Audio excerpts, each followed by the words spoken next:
कहीं जे छोटकी ले ले होई तब कहीं सही तो नहीं का बोल मम्मी जी का हाला भइल बटे कुछ नहीं के हाला भइल।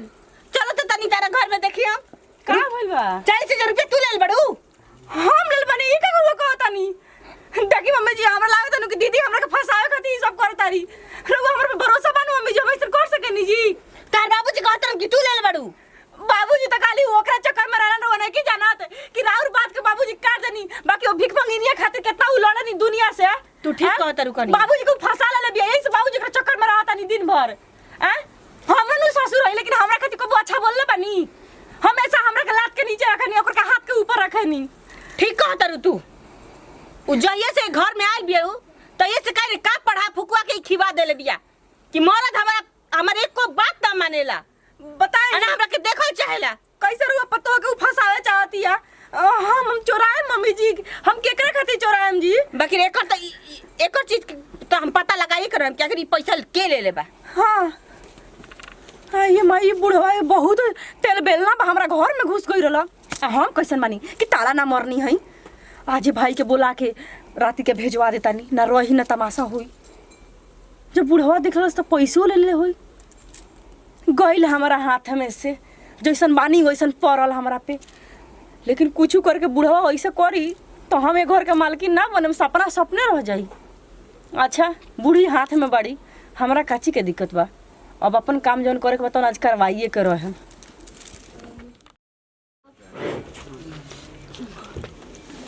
कितना तीत नती भुजवा बनैले रहे मरचुए खा लेनी बुझाता कि तीत के मारे सड़क जाई। ए कनिया कनिया अब तनी पानी ले आबू हो प्यास लगल बा। ए मम्मी जी का कनिया अच्छा सुन ना पानी वाली पियम एगो आइल बड़ा लइका अच्छा हाँ तो अथी सरामिक कार्ड बनता ठीक नु ठीक लगलो का हाँ हो कहाँ भी ओकरा से पानी मांगी ए पानी लेके आइबो तनी सुनी ना सरामिक कार्ड आइल बाटे तो ऊपर कार्ड सरामिक कार्ड होला जी ओमे नु जानता नहीं सरकार श्रम कार्ड श्रम कार्ड बाटे तो ओमे का करी ना सरकार में लाज लगेला का हमरो अब का कपड़ा पर चढ़ल रहे मैं जैसे हटी जाई ना किसानी अपनी घर खेती होला नु बाबूजी जितना खेती करता है नु हाँ हाँ तो सरकार का करी कि देखी कि खेती करता है बुढ़वा ना मतलब ये आदमी खेती करता है नु तो उनका एथी पर बैंक में 5-5 हजार रुपया महीना भेजी। हाँ हाँ बहुत पैसा हो जाई लेकिन ओकर खातिर राउर एथी अंगूठा चाहिए 5,000 रुपया महीना हम हर महीना आई हर महीना में आई एको नहीं तो हमरो भरवा दियो बुढ़ऊ के भरवा तो दियो लइको बाहर खड़ा बाटे हम लेके आई। हाँ हाँ बुलाओ बुलाओ बुलाओ के भाई रोगा जा दे दादा बैठल 5-5 हजार रुपया आ जाए तो कम बका सब कोनो के करवा दे अब भीख मंगनियों के करवा दे जौने 5,000 रुपया आई तो हम ले लेम 5, 10, 15, 20, 25 हजार हो जाए 25,000 होई तो कोनो काम न होई।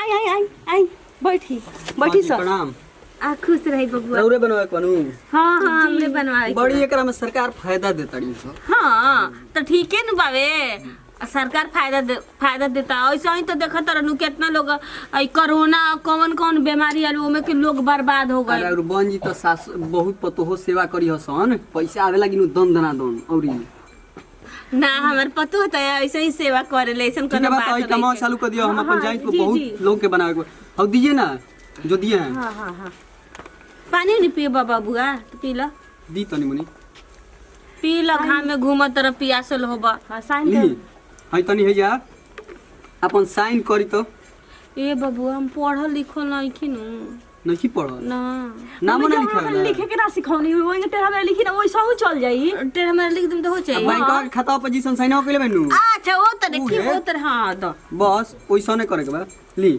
मारी तो नीचे हे जा हाँ। ए बाबू है कुल कागजो सदे रहेला हाँ वो आगे लिखल ऊपर बा छपा जाई ऊ ऊपर छपाई। छपाई मम्मी अच्छा जी पैसा छपाई भाई सरकारी काम हनु लेट से होला पहले साइन करे ओकर बाद लिखाई हाँ हां लिखी मम्मी जी हां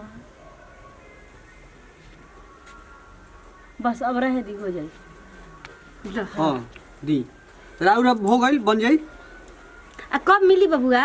मिली 3 दिन में आ जाला। आ पैसा कब आई? पैसा धीरे धीरे आई, 1 महीना कह के 2 महीना बाद आवत कने रही। तू अपन बनवा लिया। हाँ मम्मी आ बबुआ के बनवा दे, बबुआ के फोन करके कह दिया। हाँ ठीक वो है काम तो कह चलो ठीक बा, तनी, ठीक बा। चल तनी जी। ठीक बाटे। हम हो जातनी जी मम्मी जी पानी लेते जाई। जाए तो हमार काम तो हो गई, सब जड़ जगह जमीन हमारा नाम हो गई, लेकिन ई कलेक्टरवा के भाई पैसा भेजवा ई जौन भी होटल नती एकरा के पैसा भेजवा के पड़ी तो बहुत थेथर लागता। ना भेजवाएम तो हमारा मर्द हमारा ससुर से कह के हमको फंसा दी। चलो एक पैसा भेजवाई।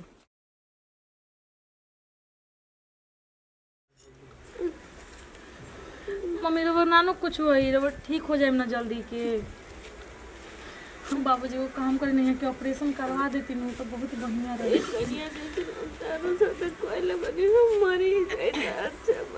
मम्मी ये सब भुला जाए ना वो सब बात के। रबर के बढ़िया डॉक्टर से दिखा दिए। बाबूजी वो काम करे नहीं है कि ऑपरेशन करवा दी। ऑपरेशन करवा दें तो सबसे अगर ऑपरेशन में बहुत रुपया लगी। देखिए तो भले हमारे गहना लेके बेच दी बेच के ऑपरेशन करवा दी ना। हम सोचता नहीं गड़हिया वाला खेत बेच दी। तनी नोट हम बहुत सुनो ना, अब खेत के कागज कहाँ बा? माहिना बाबूजी छोटको कहाँ बारू तू? घर में नहीं खे। अच्छा तो खेत के कागज लेके आवो। रबर ठीक हो जाए ना, डॉक्टर बाबा के ठीक कर देंगे ना। हम सोचता नहीं कि खेत गड़हिया वाला खेत बेच दी। खेत काहे के बेचाई? तो यो सही मर्जी है। दवाई होत नहीं के मोबाइल ए तो नहीं है कि घोंघा में परान बसल बाकी कब निकल के गिर जाता। तो दे देना तू कागज आखिर मम्मी ठीक हो जाए नु। कितना ये के तौर पर अच्छा लगता है। काहे कागज दी? अरे डॉक्टर कहला से कि बिना ऑपरेशन की ठीक ना हुई है। तो जाई कहीं से पैसा ले आई लेके करवाई ऑपरेशन, हम रोकले थोड़ा ही बानी। देखो ऐसे तू काहे खेत रह के का करी भाई जब मर्जी है। वो हमार खेत ह, ऊपर हमार हक बा, साइन करवा लेले बनी, हमार हो गइल बा। अरे वाह वाह वाह वाह वाह, हाथना दिन से तू चरित्र जौन देखैले रहू सब तो नाटक है। तो करे तो रानी हई, करत ना रानी हई। आ अपने खाम चाहे ना खाम अपन खा गिया के दे तो नहीं ना करत नहीं का। खेत बेचाई मर जास जाई दे जितना कोई नहीं। बाबूजी अपना भाई के फोन कइले बनी पैसा लेके आवते हुई। अब भाई दिखाई नहीं अपना घर से पैसा मंगाई। अइया के जल्दी से ऑपरेशन करा दी ना। चुप हो जाए ना बाबू तू देख ना हमरा मम्मी के तनी तू डॉक्टर भी तनी जल्दी से लेके चलना बाबू। बाबू तनी जल्दी से लेके ये के कोनो ठीक नहीं के ऑपरेशन करावे के पड़ी बाबू। बाबूजी चल हॉस्पिटल चल जा। वालो हाइले नहीं किलो की घरे इधर में एथी बैठे हमें मेले एटीएम दे। ये छोड़ पहले लेके चलना बाबू। एटीएम ले लेबे हमरा के। चुप हो जाए ना मम्मी। घबराई मत मम्मी जी, हम अभी हॉस्पिटल लेके चलते नहीं रहते। कुछ ना हो कुछ ना हो। ले जाकर रख ले। चल भाई बेर रख दे। चलते मम्मी जी, मम्मी जी धरता। ए चल उठी उठी उठी उठो उठी, कुछ नहीं हम आगे बहनू रो टेंशन मत ले। उठी उठी उठी उठी रो कुछ नहीं उठी। हाँ आराम से पहले से रखी। छोड़ दी चल एथी दो गिलास में पानी बोतल में पानी लेके आवा। ठीक बेटा हम गाड़ी के ले लिया हमार